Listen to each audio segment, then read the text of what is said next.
Italian Wine Podcast. Chin Chin with Italian wine people.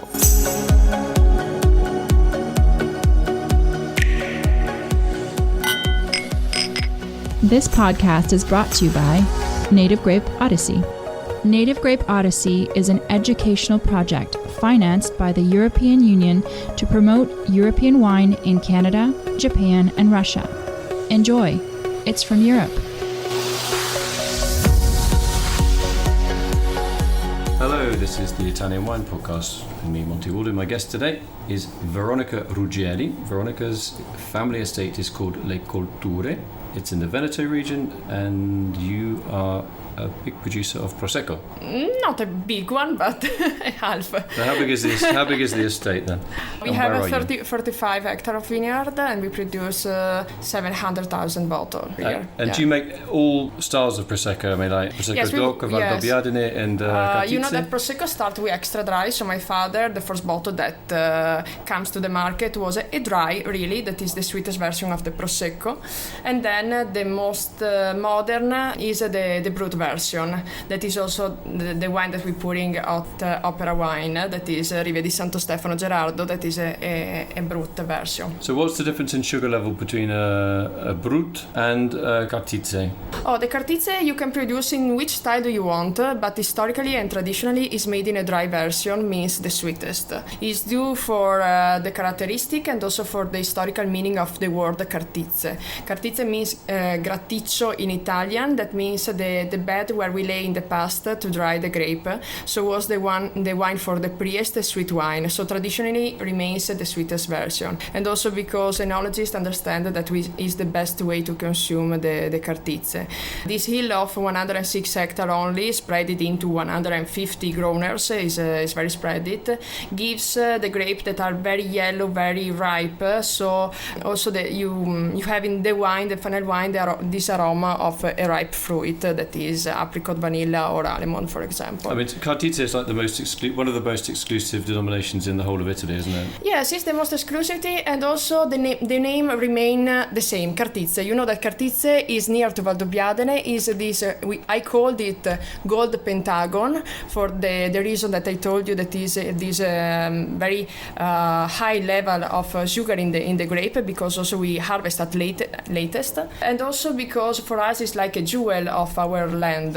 And the terroir is more or less the same of Valdobbiadene, but the elements are more concentrated.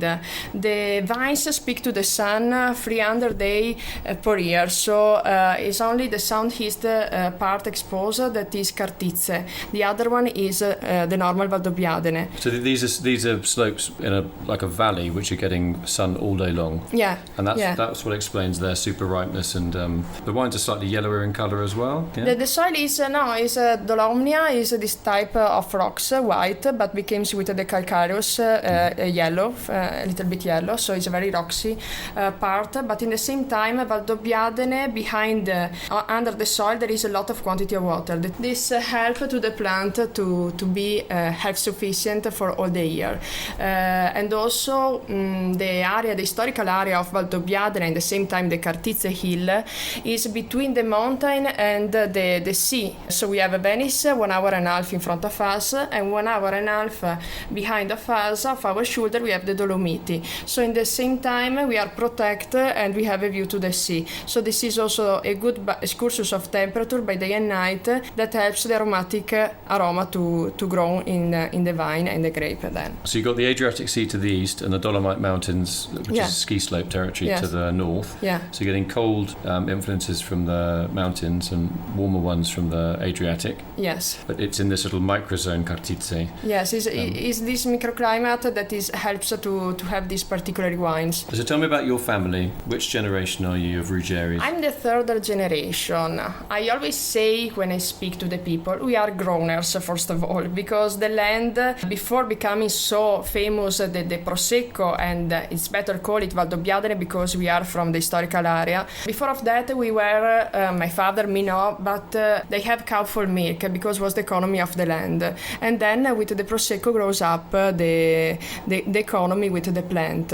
But this I say because people have to understand that our roots are growners. So we want to... So when you say growers, you mean you grew grapes and sold them to either cooperatives or to private buyers? Yes. In the past, our land was for the holiday for the Venetian people. So we sell the wine from Venice, but in tanks and not in bottles. And what's only a second economy. The first one was cows for milk. And then in the 70s, when was discovered the Sherman method, became very famous. Was a huge changing of the area, changing in mind, because everyone started from be a smaller grower to be a winemaker. So, for example, my father doesn't have a knowledge school, but he attends some courses to understand, and also from his uncle that have a biggest company of wine. So this is important to understand that the area is made by simple person that grow up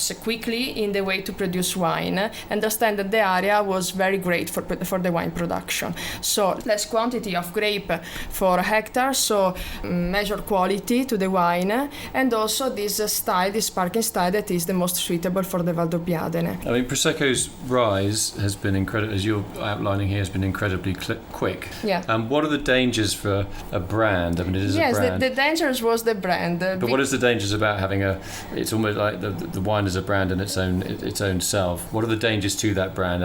People pricing the wines already too low and making the baseline of the market too unambitious. The most difficult things was to keep the name of the territory. Okay? What you're saying is Valdobbiadene. Valdobbiadene, yes. I know that it's a little bit difficult to explain and also to speak and to say the word Valdobbiadene for the foreign people especially. But it is to understand that the wine comes from the hills and not from the flat area. That is another kind of Prosecco that is from a high level.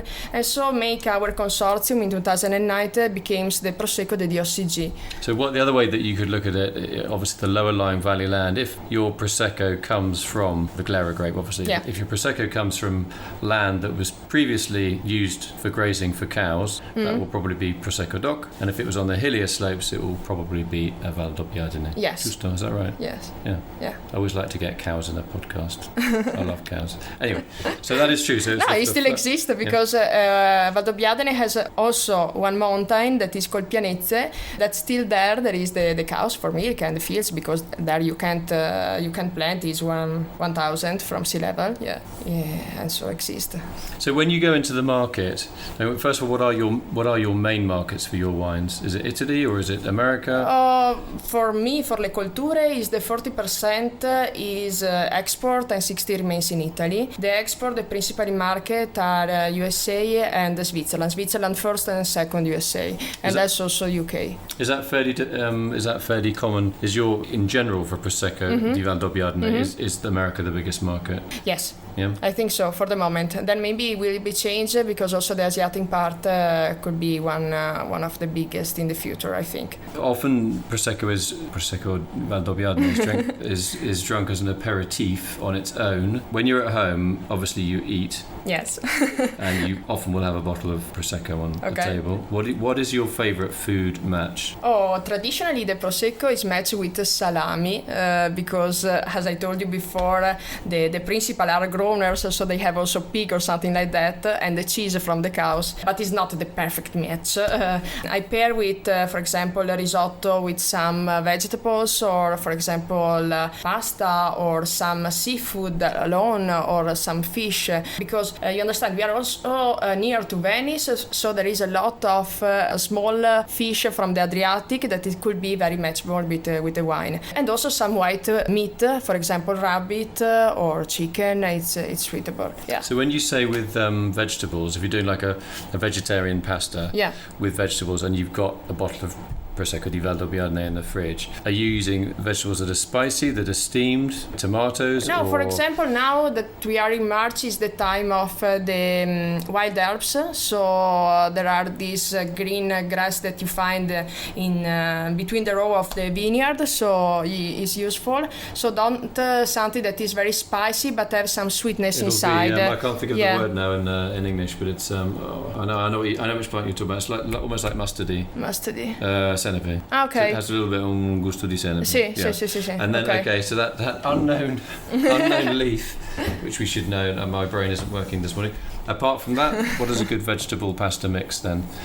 What other vegetables as a pasta would do with would go well with Prosecco di Valdobbiadene? For example, eggplants could be good. Which one? Eggplant. Yeah. That's difficult. Eggplant is always a really difficult one. Yeah, it's very difficult. Yeah. And then we have also the radicchio in the Treviso, so we match with some food that are from the area. So it's two quite bitter. Yes, are very bitter, but if you compare with maybe some tomato sausage or something like that, gives a little bit of sweetness from the tomato, could be a good balance. Yeah. So you do eggplant. How do you do the eggplant? You grill them with olive oil. You put olive oil on the top, or how do you do your eggplant? Your aubergine. I mean, is it in padella? Sì. Yeah. Sì. Grigliate e dopo tagliate grilled? e dopo messe nella pasta, sì. Okay. Right. So with pasta. All right. Sì. Any other vegetables? Mushroom, but doesn't go well because it's The textures. Yeah, doesn't no, really it's work. not. But you know that artichoke and also asparagus is very typical by us, but it's not a good for wine. Why not? Why not? Do you think? It's a little bit bitter, yes, sometimes. But the wild one, it could be. Yeah, the white one are good. So you get them from the forest. Yeah. And they're very thin, aren't they? Yes, they're very thin. Yes. Did you go and do that when you were a little girl? Yes. Cool. Okay. Now next question. No, our grandfather teach us also to. Okay, so you make a wine with the word Rive, R-I-V-E, or Rive, as you would see it on the label. Mm-hmm. What does that mean?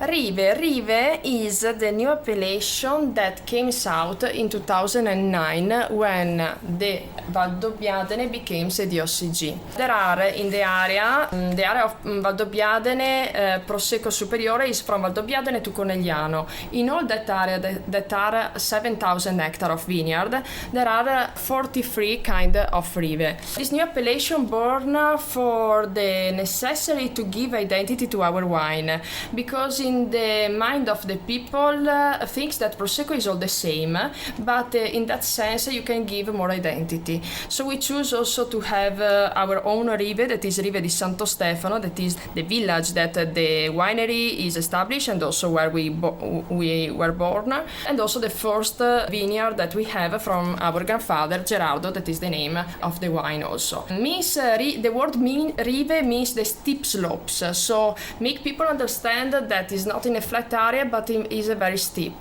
The vineyard that we use for our Rive is from 390 from the sea level, and it's quite high for the area because for the Valdobbiadene goes between 200 to 300, so it's not so high but it's very steep. At the shoulder we have a woodland, so it's a very stone soil, so gives a lot of minerality to the wines, but in the same time there are the aroma that are fantastic. So basically this idea that in your case your Rive di Santo Stefano, sorry, so it's got fairly high altitude, 390 meters. I mean that's not low at all. No, it's but the fact one of that it's the on highest. this, so it's steep and stony, so immediately I'm thinking you're getting grapes that are going to be very ripe, fairly small. Very small, yes. And very do they go very yellow? Yeah. When in those conditions? Yes, and also we choose to produce a brut version, so we harvest a little bit earlier to don't have so a ripe fruit.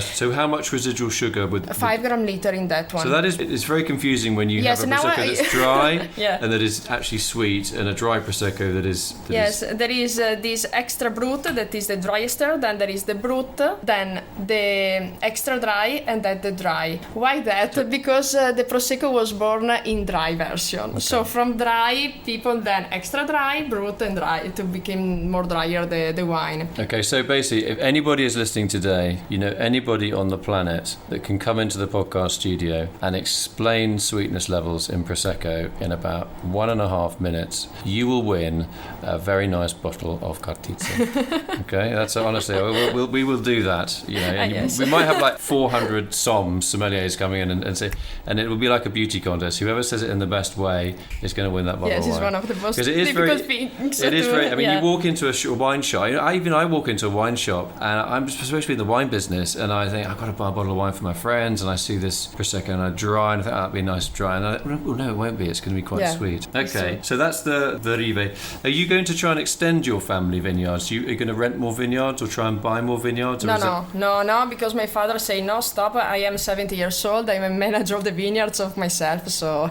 it is a little bit so hard work. We buy the grape at the vineyard for be self-sufficient, and I always say that my father grows the vines better than his family and his garden. Really? He's so in love with the vines and the territory where we are that pay all the attention to the vines and grow up like his garden or like his sons. So this is things that I admire to him, to have this strength to be all the day in the vineyard. Me too, but he have the most passion to the vines. Is he happy with the work you're doing? Is he kind of up to date with websites and internet and all that kind of thing? Yes, but now you know that the 70s are on the phone all the day, so my father knows everything. He's on Facebook.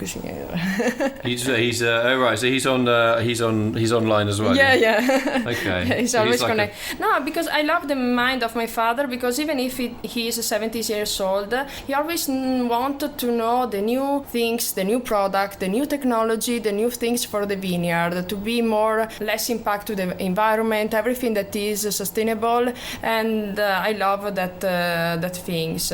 And also treat, is true, the vineyard like a garden, because we do something for also the people that live in the nearby, that they can walk, have jogging or something like that in our vineyard. Yeah. Okay. So I want to say thanks to my guest today, Veronica Ruggeri, from a very well-known estate in the Prosecco region. Thank you for you. I said that in a very general way. I mean, but in Valdobbiadene, I know, particular, I make the mistake the same.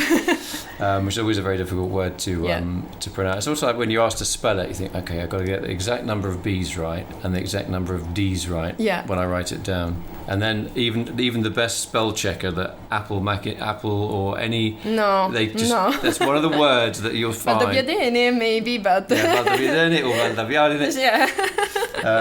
We could have a little competition about that, actually. Yeah. Who could write that? Maybe what we could do is you have a glass of Prosecco, then we say, write Valdobbiadene backwards and then forwards. Yeah. And you have 8 seconds to do it. By hand. And then if you do that, then we should really encourage people to do it. This will all get cut, by the way. We'll get complaints from the alcohol body. We'll get causing so many. It's my fault. It's not your fault. We're causing so many problems. So I want to say thanks to my guest today, Veronica Ruggeri, for explaining the differences between Prosecco DOC, the Valdobbiadene DOCG, also the Cartizze DOCG, and also telling us a little bit about some food and wine pairings with Prosecco. Yes, I hope you enjoy my talk, and I've learned something about Valdobbiadene Prosecco Superiore. Okay, so we have the word Prosecco inside, and hope you enjoy the wines and understand better this word. Yeah, I haven't been very helpful with my explanations. So it's all my fault. It's not Veronica's. Thanks very much, Veronica, for coming. Thank you to you. Thank you so much. This podcast has been brought to you by Native Grape Odyssey, discovering the true essence of high-quality wine from Europe. Find out more on nativegrapeodyssey.eu. Enjoy. It's from Europe. Follow Italian Wine Podcast on Facebook and Instagram.